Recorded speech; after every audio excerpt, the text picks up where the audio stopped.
भारतीय लोकतंत्र में चुनाव केवल मतपत्रों और मतगणना का खेल नहीं है। ये उस विश्वास की धड़कन है जिस पर पूरा गणतंत्र टिका हुआ है और चुनाव आयोग उसी विश्वास की रीढ़ है। इसीलिए उसकी नियुक्ति प्रक्रिया या अधिकार सीमा में कोई भी बदलाव स्वतः ही राजनीतिक बहस का केंद्र बन जाता है। अब हाल ही में लोकसभा में चुनाव सुधारों पर चर्चा के दौरान नेता प्रतिपक्ष राहुल गांधी ने सरकार पर कई गंभीर आरोप लगाए और अपनी शैली के अनुरूप मुद्दों को भावनात्मक रंग देते हुए प्रस्तुत किया।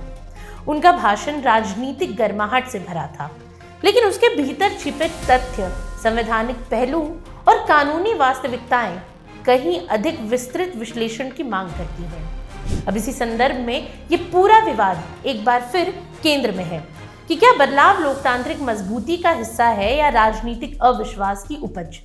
That the BJP is directing and using the election commission to damage India's democracy. अब देखिए, दरअसल लोकसभा में राहुल गांधी ने आरोप लगाया कि सरकार चुनाव आयुक्तों की नियुक्ति के लिए बनी समिति से भारत के मुख्य न्यायाधीश को हटाकर लोकतांत्रिक संतुलन को कमजोर कर रही है। उन्होंने सवाल किया कि क्या देश को अपने सर्वोच्च न्यायालय के प्रमुख पर भरोसा नहीं रहा। उन्होंने कहा कि विपक्ष के नेता के रूप में वो पैनल का हिस्सा तो हैं, लेकिन उनकी आवाज वहां कमजोर पड़ जाती है क्योंकि दूसरी ओर प्रधानमंत्री और गृह मंत्री का प्रभावी वर्चस्व रहता है। लेकिन इस तर्क के पीछे ये भी सच है कि नियुक्ति पैनल की संरचना संसद द्वारा विधेयक पारित करके तय की गई है और जिस प्रक्रिया को वो आज कटघरे में खड़ा कर रहे हैं वो विधायी प्रक्रिया से ही जन्मी है।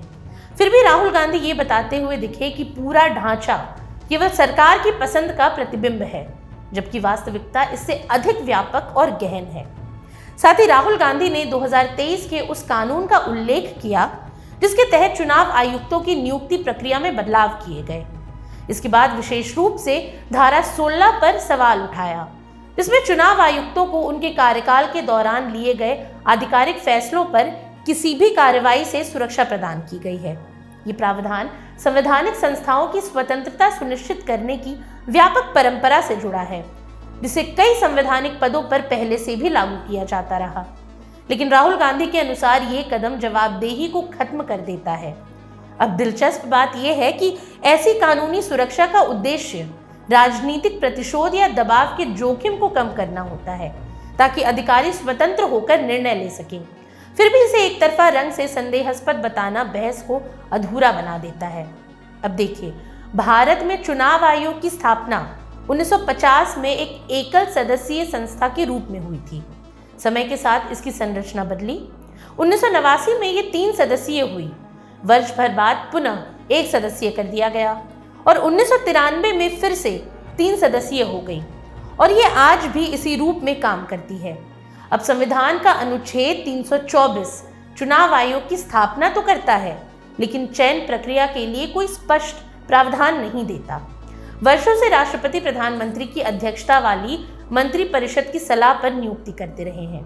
वहीं साल 2023 में सुप्रीम कोर्ट ने अनूप बर्नवाल बनाम भारत संघ मामले में हस्तक्षेप करते हुए कहा कि जब तक संसद कोई नया कानून नहीं लाती, तब तक नियुक्ति प्रक्रिया में प्रधानमंत्री, नेता प्रतिपक्ष और मुख्य न्यायाधीश को शामिल किया जाए। इस निर्णय को नियुक्ति प्रक्रिया में राजनीतिक हस्तक्षेप कम करने की दिशा में एक मील का पत्थर माना गया।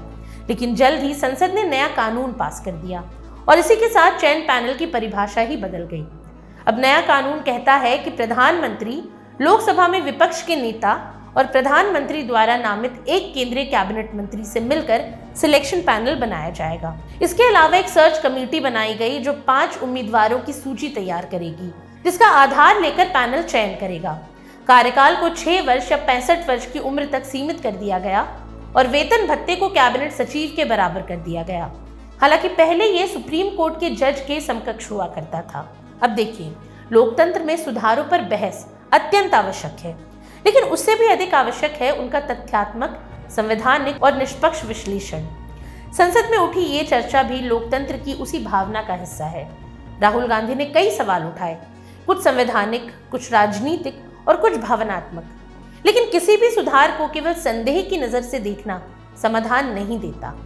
लोकतांत्रिक संस्थाएं मजबूत तब बनती हैं जब बदलाव, संवाद, विधेयक और नीतिगत स्पष्टता के साथ मिलकर आगे बढ़ता है। अंततः चुनाव आयोग की मजबूती सिर्फ उसकी संरचना या नियुक्ति प्रक्रिया से नहीं, बल्कि उसके कार्य, उसकी स्वतंत्रता और जनता के भरोसे से तय होती है। इसलिए ये बहस किसी एक नेता या दल की नहीं, बल्कि उस लोकतांत्रिक आत्मा की है जिसे भारत सदियों से संजो कर चला आ रहा है। आज के लिए इतना ही। ये सामग्री आपके लिए जुटाई थी उर्वशी शेखर ने और वीडियो संयोजन किया था राहुल कुमार ने। ये वीडियो आपको कैसा लगा हमें कमेंट सेक्शन में ज़रूर बताएं और ऐसी तमाम रोचक जानकारियों के लिए बने रहिए स्वराज पोस्ट झारखंड के साथ। और अब तक अगर आपने हमारे YouTube चैनल को सब्सक्राइब नहीं किया तो अभी जाकर करें और Facebook पर हमारे पेज को लाइक और फॉलो करना ना भूलें।